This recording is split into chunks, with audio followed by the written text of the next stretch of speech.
So guys, magandang hapon, no? So, meron nga pala akong iano sa inyo, guys. Yung merienda natin ngayon. Which is, kain na naman kami, no? So, after namin magtanghalian kanina, ito, nag-homemade siopaw si paring Junel, no? Oo. Diba? Parang totoo, di ba? Ayun. Anong ano yan, pre? Ha? Beef gisado o Oh, pork? beef gisado. Oh, yun. With egg. Yun. Di ba? Oo, di ba? Homemade dyan, ha? Homemade, no? Homemade dyan, guys, ha? Homemade. So, silipin natin, tikman natin, no?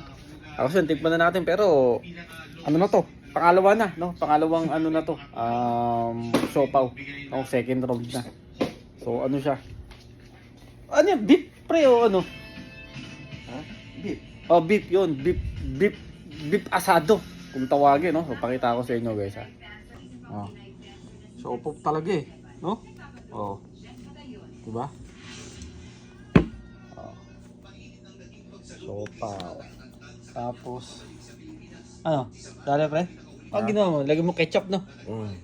Tapos, parang kayo yung pinakasas niya, no? No? Ayan, no? Tapos yung sriracha. Para yum-yum ba? Yum-yum.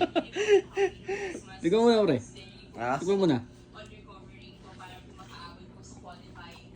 Ano? Ha? Ano? Ayan, loob, pre. Ayan, loob. Ayan, no? Pakita natin yung loob. Ayan, no? So, meron siyang, ano? Meron siyang itlog. Ayan natin, guys, ha? Ayan, no? Ipin natin.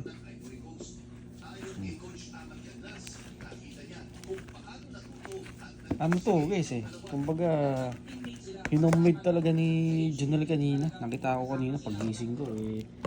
Nag-ano siya yun, no, guys, ha? Meron siyang itlog tapos yung baka. Yan. Asado. Beef asado. Tikman natin, guys, ha? Yan, guys, ha? Tikman natin. Yan. Lagyan natin ang... Ay, hindi, pre. Ito na. Lagyan natin ang sriracha. Ayan. Homemade. Siopaw.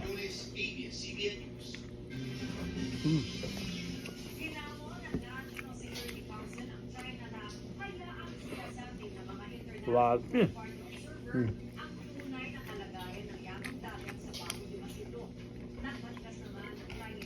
Ay.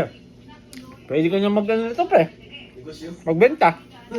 Oo. Hindi, gusto ko sanang kunin yung hindi sa ano, hindi sa lulubog, pre. Hindi sa liliit ba? Kung ano, luto, tapos kain agad. Okay.